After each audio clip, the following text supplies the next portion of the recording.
Mudikani. Yes. Ndikona you are looking young. I'm looking young. Shiri kudii mudikani? Aiwa, inini unoziva ndakanzwisisa nezvemaherbs kupfuura zvimwe zvisingaite. And the knowledge yangu yazara. Serious? Aiwa, kuna munhu anoenderana neni kapa knowledge yemaherbs. Chokwadi.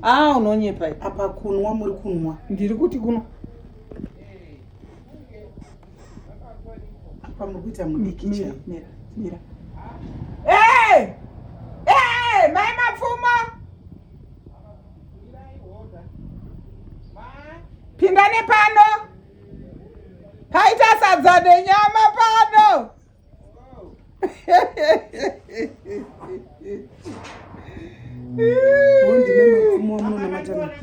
Ndakuona ndanzwa izwi rako chingoti were wane chikomba here pafoni.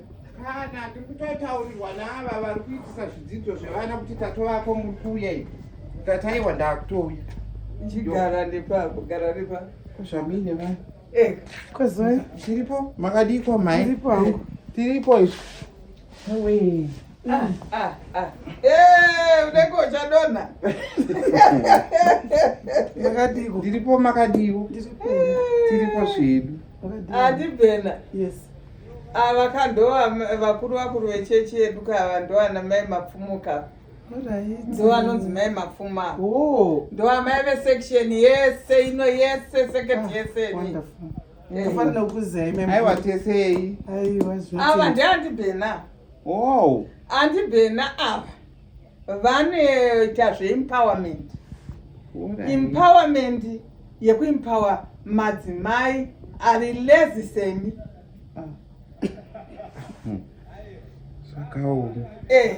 Handiti unoona mai mapfumo izvozvi kufefemuka kwawakaita ulaziness. Kufefemuka ikoko ulaziness wekuti hamuna chamunoda kuita kunze kwokungoti indakaitwa amai vakuru nafata saka handina chimwe chinhu chandichaita. Amai mapfumo iwewe haukwanise kana kufidha huku chedu.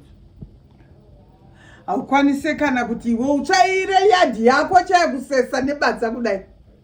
Saka kudai kufefemuka kudai kunge ningirikini inonzi zidatya riya rinonzi sindingiriniri. Saka ava handibhena ava.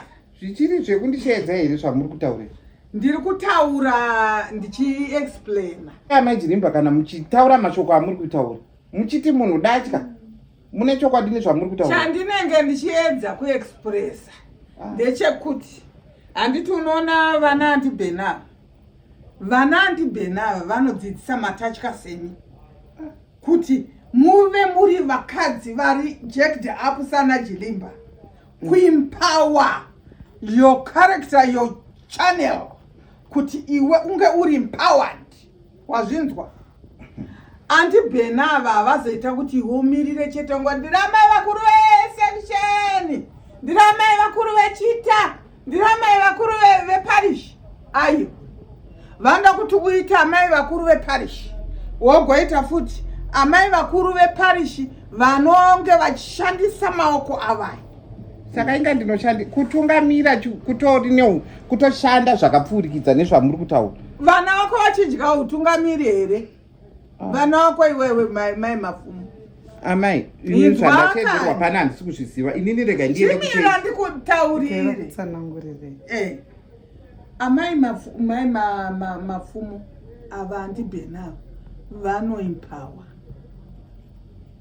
vanoempower madzimai.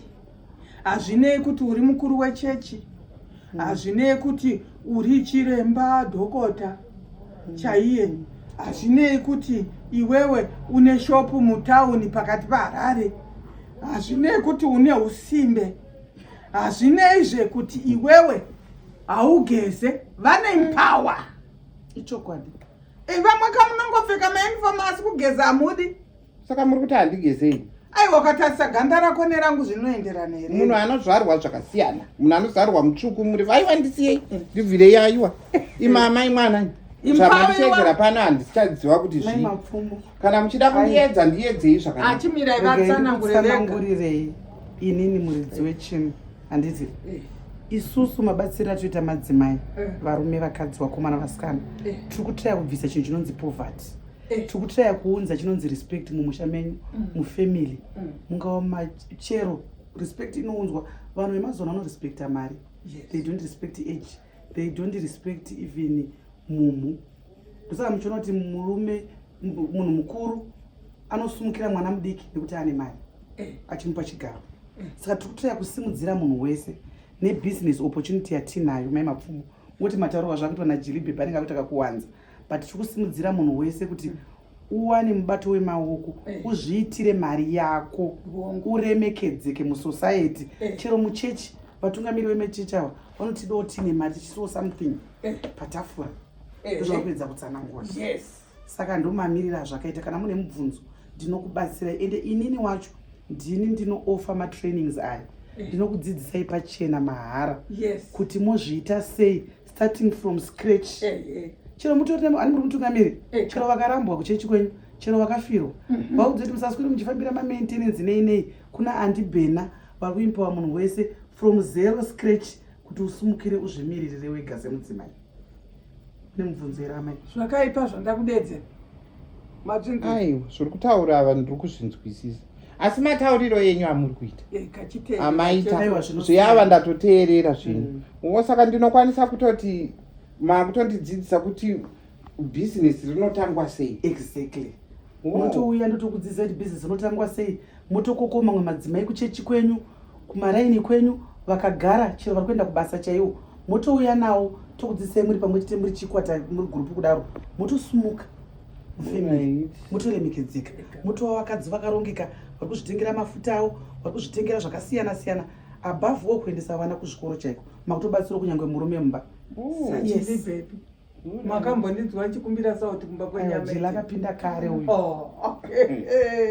orit saka ndokwanisa kuti kana pasiri zvegurupu futi ndiri ndega ndichida kuita ndiri wandotondidzidzisa ndizvozvo chaizvo maofisi edu tirimo mutaundi saka munowanikwa kupi papi ndiri mutaundi muna first najason moyo pagalaxy mall first najason moyo pagalaxy mall yes orit ko nhamba dzenyu manje aiwa nhamba ndokutopedza ndigare ndatoisa torai nhamba mai mapfumo motaura neni direct ichi nhamba dzenyu 0772 0772 843 843 935 hajilaita basa sawira mukuru ndinomudai hazvizive aiwa chokwadi kudiwa uku ndinechiyedza kunokunda kupa munhu sadza mati 0772 843 935 andibhena nditi wakusekerera chakusekera aiwa ndinokubatai nokuti kuti tirambe takangogara mudzimba umo tinogara tichinetsana